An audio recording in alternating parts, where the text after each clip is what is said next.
Welcome to the Dose of Optimism, where I talk to the optimists in healthcare. My name is Omkar Kulkarni, and I work at one of the world's best children's hospitals, where I lead innovation. I started KidsX, which is a premier international startup accelerator for pediatric innovation. And over the years, I've met thousands of startups, investors, and innovators. Every one of them has a story, and every one of them is optimistic about the problems they're solving. On this podcast, you'll meet amazing people who will share their stories and what makes them optimistic about the future of healthcare. A little note before we get into this episode. This podcast is for informational purposes only. We are not offering medical advice, and we're not endorsing any products. Please talk to your own physician about your health or the health of your children. All right, let's get started. Our first guest today is Priya Iyer. Priya, I've known for many, many years. She sits at the intersection of entrepreneurship and social good, always finding ways to deliver societal benefit with the ventures that she builds. Today, we talk with her about her latest venture, Our Roots, a company that's aiming to help moms impacted by poverty best navigate the perinatal period, largely through peer coaching.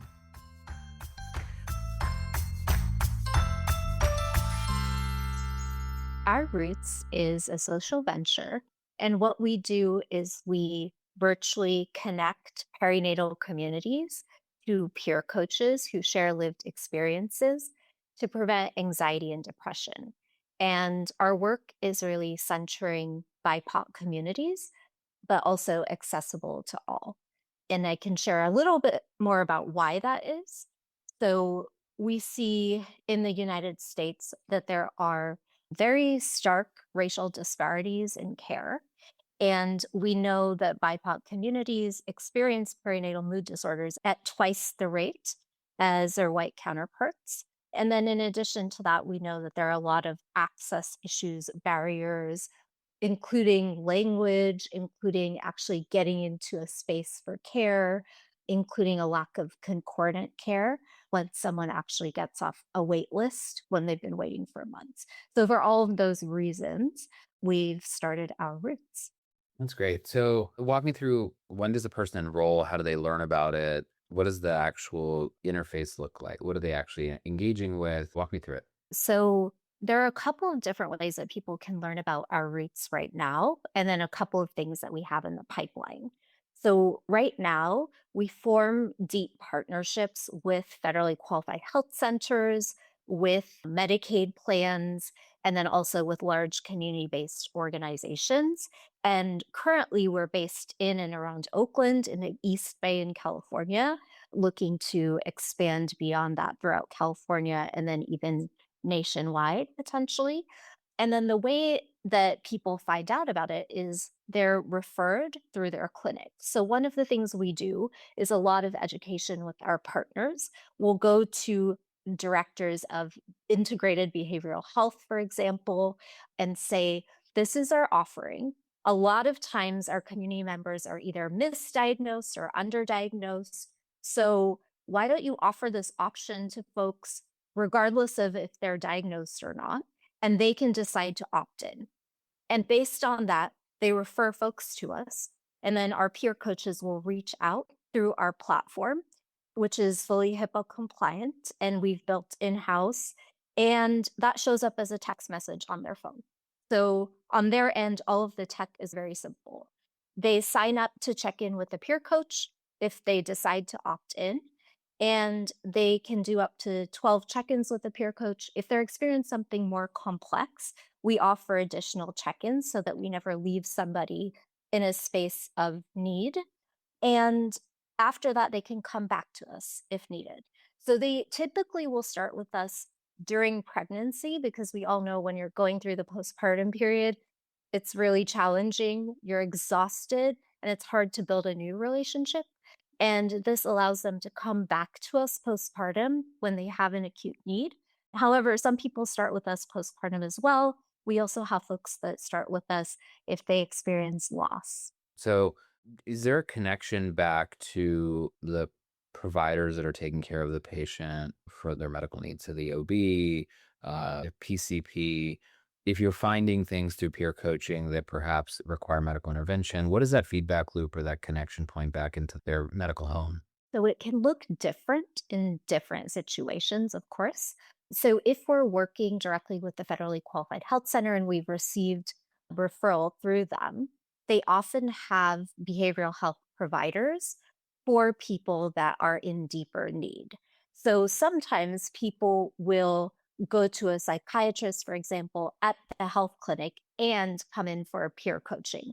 There are other times where a community member might be experiencing a lot of stigma and they're not ready to do that yet. After they come to us, we still screen them for depression and anxiety. If we find out that they might have a high need to also have a therapist, we'll reconnect with the clinic and refer them back in and suggest that they get fast tracked off of a wait list if it's possible, or get access to a psychiatrist if there might be a need for a medication. The in-house peer support people are not trained to replace therapists by any means. They're an offering of a different type of service. And then when we're working with the Medi-Cal plan, the same, they have several offerings of behavioral therapists that we would support people in getting back in as needed. Does Medi-Cal or Medicaid cover peer support and peer coaching? They do. So through CalAIM, we've been able to work with Alameda Alliance specifically, which is a Medicaid managed care plan in Alameda County. And we're pioneering what virtual peer coaching will look like in maternal mental health with them. To my knowledge, we're the first provider that's offering this specifically. And that's allowing us to explore how we also partner with some of their other providers like doula services, et cetera. But they do cover us through their community healthcare worker benefit. You mentioned the doula. I mentioned there's lactation support. There's the OV. There's the PCP. Who's quarterbacking a lot of this? Who's helping make sure that all these different pieces are aligned so that the patient's getting comprehensive care? Yeah. So in our cases, it's the health clinic. So there are case managers at the health clinic. There are also these directors of integrated behavioral health that I mentioned who have a comprehensive idea of where a patient is going and who they've had touch points with. But what we're accountable to is making sure that we're sharing our data back with the clinics as well as Medicaid. So they have a really good sense of who we've screened, right? Where they are on the depression scale, what some of their needs are that we've identified so that someone doesn't have to go through that process multiple times with multiple different people. How do you measure success? What are your metrics that you're always keeping an eye out for? Yeah. So I always like to look at the quantitative measures paired with the stories that people are sharing with us, because I think that's really critical.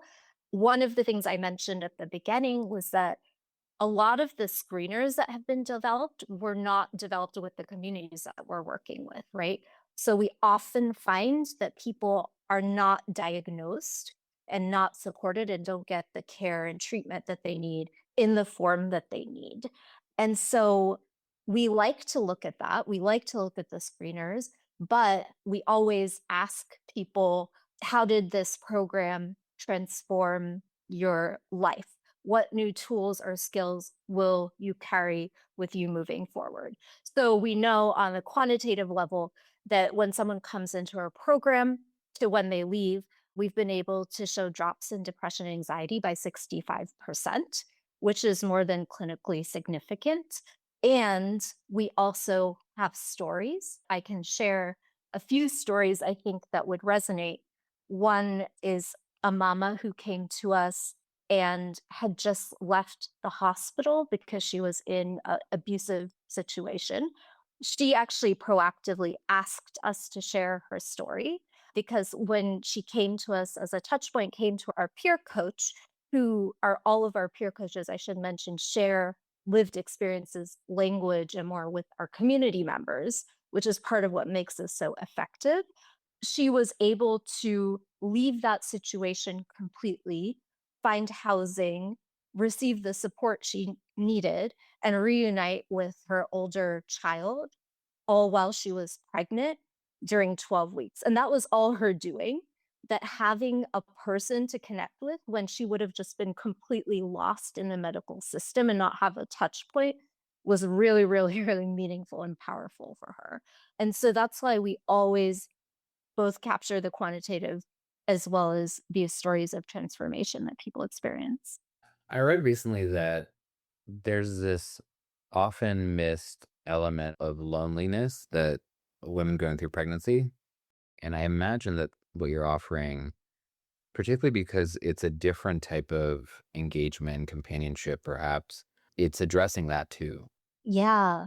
So that piece around loneliness, I think, is really critical and maybe not talked about enough in this space. But I know Dr. Diana Ramos, our Surgeon General in California, talks about this pretty extensively and often says loneliness is one of the largest non biological predictors of depression during the perinatal period.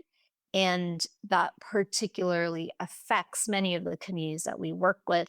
For example, if you think about the immigrant communities that we work with that might be here and don't have any family around them to support them, and folks who may not have a partner or support person as they go through this entire really kind of vulnerable period.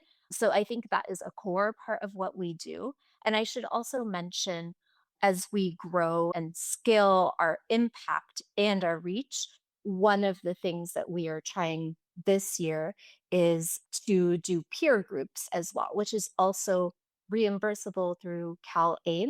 So it allows for folks to not only have that one to one if they have more complex needs, but also to meet other mamas that are going through the same things as them, where they can continue to stay in connection with them beyond the time that they're in that peer group with them. How important are you finding the identity that they have in terms of peer matching or peer groups? Is there anything been surprising to you? Yeah. So right now, at the stage that we're in, we try our best to offer and connect people to who they want to be connected to. So we've seen that in certain communities, folks are like, I would love to have anyone that speaks my language, for example, or I would love to connect to any kind of person who shares lived experience and is BIPOC. And then in other communities, we find that folks are like, I would actually really prefer to have a Black birthing parent or mama work with me who might more closely align to and understand the experience that I'm going to. And so, based on what people ask for, we try to align for that. But as we build out our technology further, I think we'll work to ask people a couple of questions up front and develop more of a matching algorithm. And then the other piece that I'll mention is that we've tried to really thoughtfully and ethically build out our technology to support us in this, right? Because I think it's not just about matching with the peer coach, but it's the entire experience that happens after that. And so we've done a few things. One, we've started a community advisory board to support us in the process of building out resources for different communities that are very tailored to those communities. Second, we've built out our own coaching framework in conjunction with a licensed therapist who's our advisor. And that coaching framework is focused on training peer coaches in skills rather than in a modular curriculum so that we can tailor to the needs of folks. And then the third thing is we're working on building out an AI companion for the peer coaches. So it's not community facing, but rather it's peer coach facing. And it will feed off of the actual resources that we've built alongside our community rather than being trained on outside random data. And it will allow us to basically offer real time feedback, resources, and support to the peer coaches as they're coaching to better support and tailor the support to communities that's culturally relevant to them. I know CalAIM also incorporates CHWs to help focus on health related social needs. Do you incorporate any version of that into the solution itself? We can't offer maternal mental health support without offering some of those other pieces of support. So technically, each FQHC, every clinic has a case manager, that can support with that. And then sometimes those opportunities are missed. And we see maternal mental health not just as emotional support, but also ensuring that folks have diapers, formula, other things that they might need in the moment to be able to relieve stress, because not having those basic needs is super critical. So we definitely train and ensure that we're up to date on resources. We do warm handoffs and all of that as well. What's the pool of peer coaches? How do you find them? How do you recruit them? So in the early stages, we did a lot of learning around how to appropriately train peer coaches. And I think one of the things that makes this model different is that we ensure that we're paying peer coaches fully, we're offering them benefits, and we're giving them a continual workforce development pathway, right? So this isn't a volunteer role, and it's a full-time role often, and it requires a lot of emotional energy. We also spend a lot of time kind of building out our rubric, figuring out what makes an excellent peer coach. What skills does someone need to come in with? What do we need to train on? And now we have a much better sense of that. Because we're virtual, we can hire people on across the United States. So we're really focused on the shared lived experience piece. And then we train folks as needed on being able to help people access local resources. And we found that works really well in our context. And then to your last question around what is the pipeline? So we haven't yet been able to hire on someone that has gone through our roots and into one of our peer coach roles, but we have actually had someone who has been through one of our partner organizations, the Abundant Birth Project. We've brought them on as a peer coach, which is really exciting. And the hope is that we will be able to do that. So we have one mama, for example, who's one of the first moms that I worked with, went through our roots, and she just had her third child, just, as she said, drowning during that postpartum period, really struggling, didn't have a lot of support, was trying to overcome a lot of different things, and was also experiencing a disability at that time. She went from that to now joining our community advisory board. She's getting a bachelor's in psychology and actually wants to come back and work at our roots as a peer coach. So there definitely is a pipeline to support and build up a peer coach workforce, I think, in the process. What makes you optimistic about the future as you think about the work you're doing? Yeah. So one of the things I'm most excited about, both as a founder that gets to be in front of our community and talk to our community and be a part of that all the time, also as a researcher, is that we know that if you invest in mama or birthing parent upfront early on, this can have really beautiful effects for child and more than 3 generations down the road, right? So it's not just what we're seeing in front of us. And I think that's hard sometimes for people to see, but I have gotten the opportunity to see that, and I feel very fortunate to see people in the moment really shifting their ways of wanting to parent their children when they've gone through such challenging things, but be able to retool that and really support themselves and support their children changing their trajectory. So I'm optimistic just about building people's assets from where they are.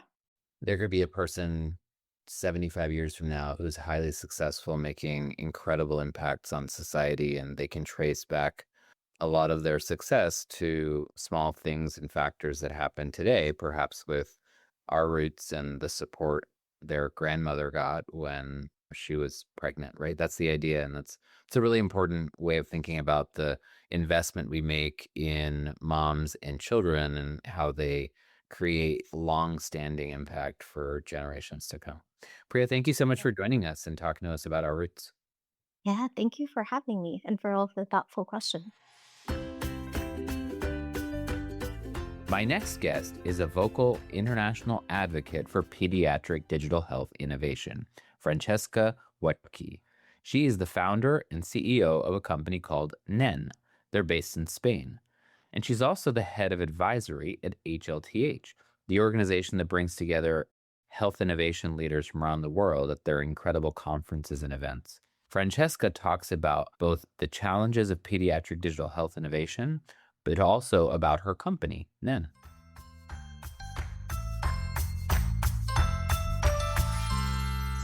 Francesca, thank you for joining me today. Thanks so much for having me. It's a pleasure. I read your article recently about pediatric innovation and how, with many different indicators, we are lagging behind innovation, investment, and progress, perhaps, as we think about adults and healthcare. Can you tell us what you found that was most surprising as you think about the problems and the gaps that exist between peds and adults? Yeah, absolutely. So I've been in the digital health space now for the past 10 years. When I decided to do something that was more directly patient facing, I did a scan of the whole of the digital health landscape, and I was really surprised by how few innovative solutions are being developed for kids. Kids represent a quarter of our population, 100% of our future. And that was really shocking to me. So that kind of started my journey in creating NAN and in trying to find a solution for kids.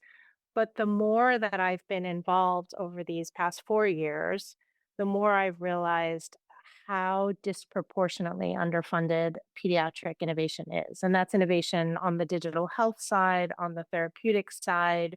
I've reached out even to lots of the big pharma companies, and there are really just no de novo pediatric therapeutic programs within those organizations.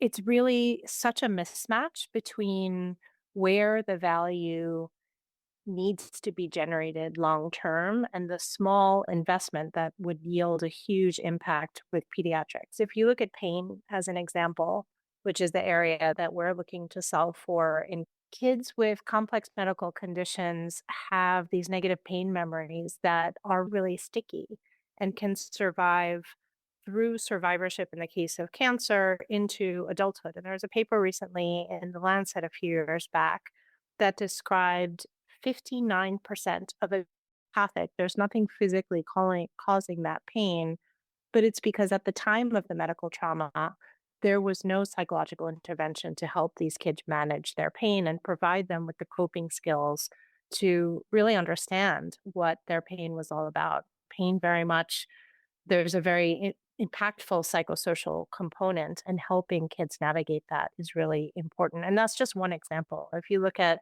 oncology, many of the standard treatment guidelines are around dosed down approaches for children. And children are, their physiology is different, their development is different. The types of cancers they get are very different. So I think we just, in general, need to be doing a lot more to protect the health and the future health of kids all over the world. So tell me more about NEN. So, we've gamified cognitive behavioral therapy that's trauma based to help kids understand their pain, manage their pain. The idea is not to take them off their pain meds, but to help them in the moment understand what's causing their pain and how they can manage it better. When children are exposed to a lot of medical procedures, they get very anxious.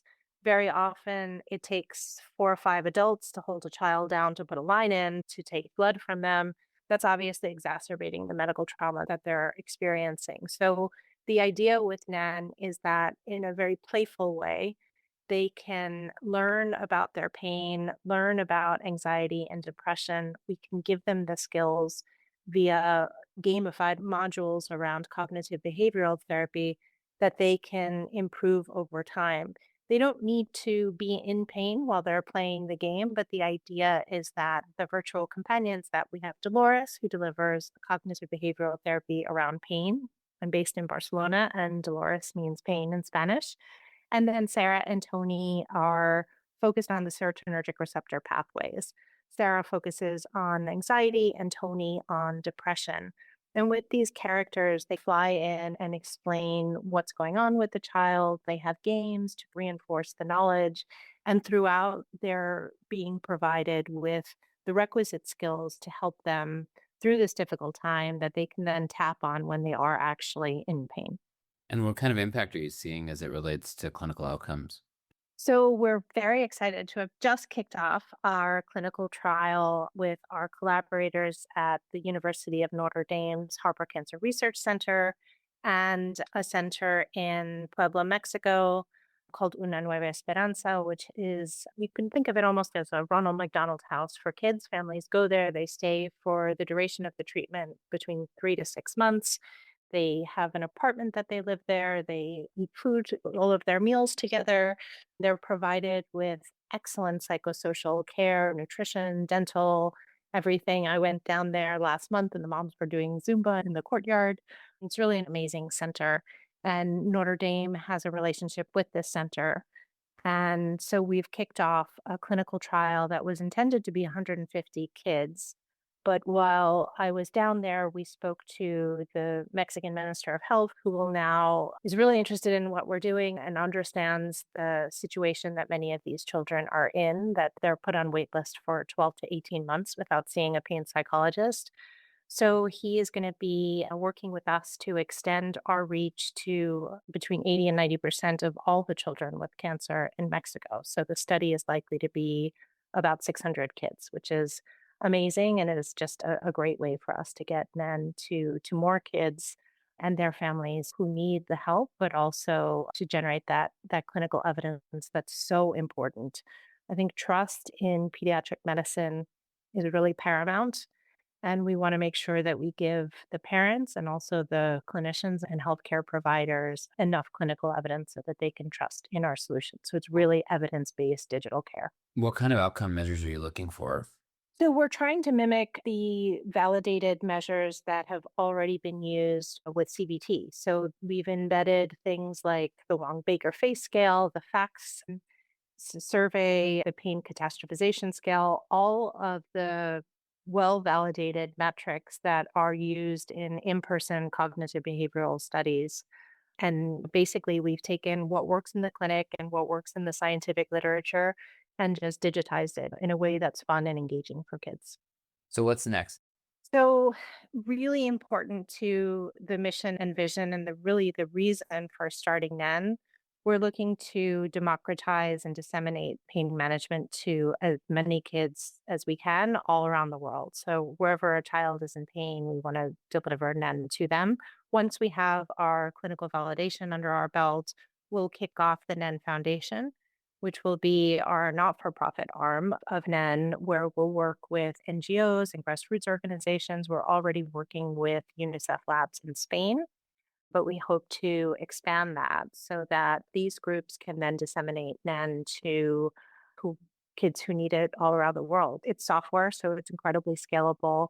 We can get NEN to kids in places of the world that they wouldn't have access to physicians and to psychiatrists or psychologists or child life specialists like there are in the US or play specialists in the UK. So that's really a critical component of what we're trying to do at NEN. For the moment, we have a buy one, share one approach. So for every solution that's purchased, we'll save one for a family that may not be able to afford it and make sure that they get it. It's the Tom's shoes of digital health. It's amazing work. Francesca, thank you so much for joining us and all the work you're doing with NEN. Thanks so much for having me. It's a real pleasure. All right, thank you for joining us for your dose of optimism. Make sure to check out our show notes to get more information about our guests and the work they're doing. Visit our podcast page on the KidsX website to join our podcast community and to learn more about pediatric innovation. Thank you to our sponsors and to our presenting partner, KidsX. Please subscribe wherever you get your podcasts, and remember, it takes a village to make sure our kids grow into healthy adults. So volunteer at your local library, help out at the community center, and if you're so inspired, donate to your local children's hospital. All right, see you next time. The content, views, opinions, and information presented on this podcast do not reflect the views of Children's Hospital Los Angeles or of the sponsors of the podcast.